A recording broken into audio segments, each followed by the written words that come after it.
Assalamualaikum warahmatullahi wabarakatuh. Saya Kiana Salsabila Susanti dengan NIM 21051214063 kelas Sistem Informasi 2021A. Di sini saya akan menjelaskan tentang model infrastruktur jaringan. Yang pertama adalah jaringan komputer. Jaringan komputer adalah jaringan yang menghubungkan antar komputer untuk saling berkomunikasi, berbagi informasi atau bertukar data dan sumber daya. Lalu jaringan komputer merupakan sekumpulan komputer dan alat-alat lainnya yang terhubung sebagai satu kesatuan. Jaringan komputer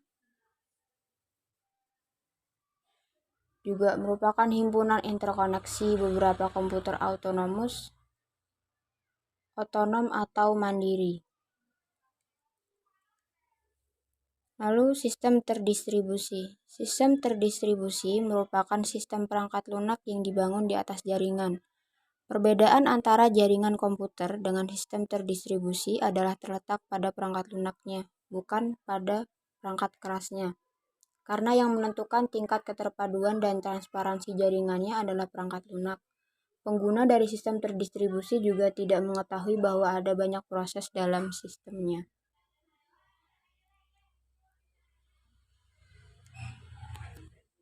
Jaringan terpusat dan jaringan terdistribusi. Jaringan terpusat adalah jaringan yang terdiri dari komputer server dan komputer klien, di mana yang bertugas sebagai perantara dalam mengakses sumber informasi atau data yang berasal dari komputer server adalah komputer klien. Lalu jaringan terdistribusi adalah hasil kombinasi dari beberapa jaringan terpusat yang memungkinkan beberapa komputer server dengan klien saling terhubung dan membentuk sebuah sistem jaringan.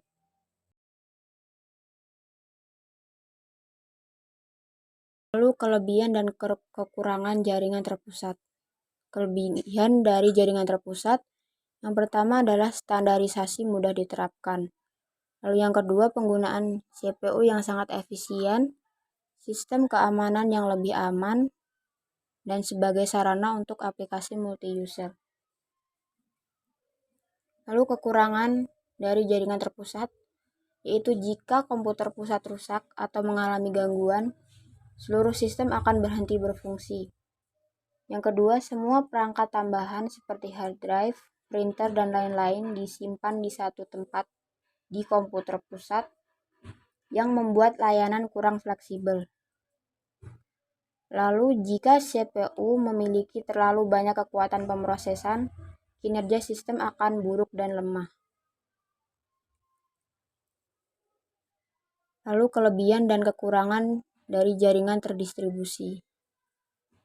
Kelebihannya yaitu memecahkan masalah beban kerja komputer pusat. Kerusakan pada komputer lokal tidak banyak berpengaruh pada keseluruhan sistem. Lalu komponen dapat ditambahkan tanpa menduplikasi sistem. Kekurangannya yaitu biaya cukup mahal, boros dalam sistem peralatan, pemrosesan data sedikit lambat dibandingkan dengan sistem terpusat, lalu berbahaya dari segi keamanan data karena pengguna dapat bekerja dengan bebas di komputer lokal. Berikut adalah contoh penerapan dari jaringan terpusat dan jaringan terdistribusi.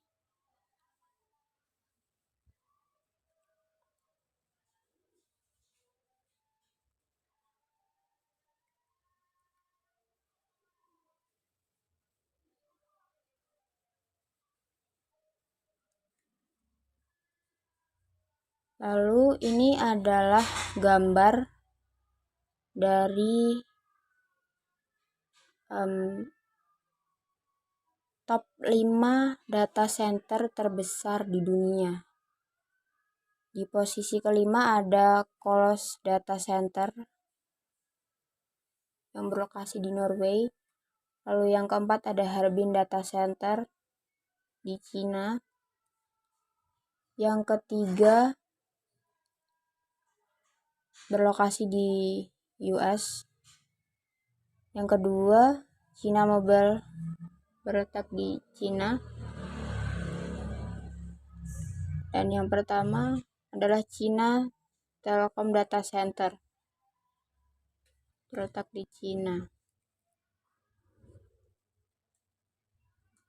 Lalu pembagian jaringan berdasarkan jangkauan geografis. Yang pertama ada Personal Area Network.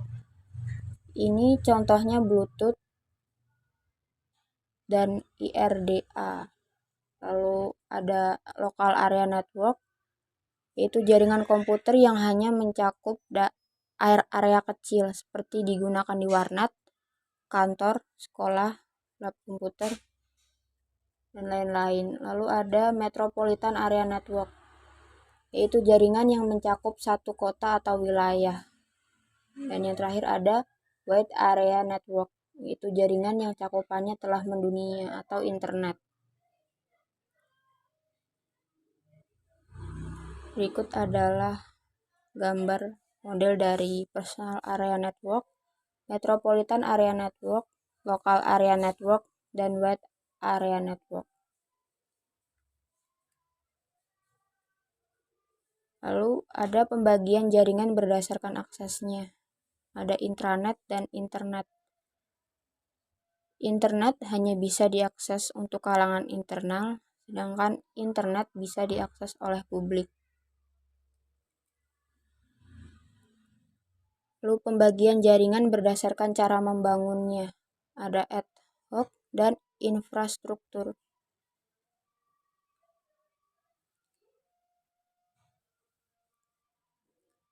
Lalu macam-macam topologi. Yang pertama ada topologi bus. Kelebihan dari topologi ini yaitu biaya pemasangan sangat murah karena tidak banyak menggunakan kabel. Lalu penambahan klien atau workstation baru dilakukan dengan mudah, dan topologi sangat sederhana dan mudah digunakan. Lalu kekurangannya yaitu putusnya atau terdapat masalah dengan salah satu kabel dalam topologi ini dapat mengganggu komputer, workstation, atau klien lain. Proses mengirim dan menerima data kurang efisien dan biasanya terjadi tabrakan data pada topologi ini. Dan yang terakhir, topologi ini sangat tua dan sulit untuk dikembangkan. Lalu yang kedua ada topologi star. Kelebihan dari topologi star ini yaitu fleksibel. Lalu jika satu komputer terdapat masalah, jaringan akan terus berjalan dalam topologi ini dan komputer lain tidak akan terpengaruh. Yang ketiga, tingkat keamanan jauh lebih baik daripada topologi bus. Lalu jika terdapat kerusakan jaringan, sangat mudah untuk mengidentifikasi masalahnya. Kekurangannya yaitu jika ada masalah dengan switch atau hub yang sebenarnya merupakan titik pusat, maka semua komputer yang terhubung ke topologi ini juga mengalami masalah. Karena banyaknya kabel yang dibutuhkan, biaya yang dikeluarkan juga cukup mahal. Dan yang terakhir, jaringan sangat bergantung pada terminal pusat. Yang ketiga ada topologi ring. Kelebihan dari topologi ini yaitu performa lebih baik dibandingkan dengan topologi bus. Konfigurasi ulang dan pemasangan perangkat baru sangat mudah. Biaya pemasangan cukup murah. Kekurangannya ada di kinerja komunikasi yang ditentukan oleh jumlah titik atau node. Troubleshooting sangat rumit. Jika salah satu koneksi terputus, maka koneksi lainnya juga akan terputus. Tumbukan data biasanya terjadi pada topologi ini. Yang keempat ada topologi mesh. Kelebihan dari topologi ini adalah tabrakan data tidak menjadi perhatian karena banyak jalur transmisi data yang digunakan, besar bandwidth yang cukup luas, dan keamanan pada topologi ini sangat baik. Kekurangannya yaitu proses instalasi jaringan untuk topologi ini sangat rumit, membutuhkan banyak kabel, dan biaya pemasangan sangat mahal karena banyaknya jumlah kabel yang dibutuhkan. Lalu ada pembagian jaringan penggunaan kabel. Ada jaringan berkabel atau wired network dan jaringan nirkabel atau wireless network.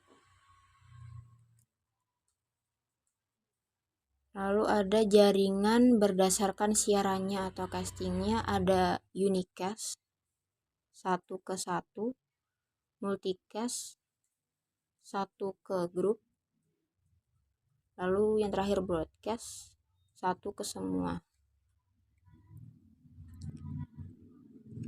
Lah gambar model jaringan saat ini.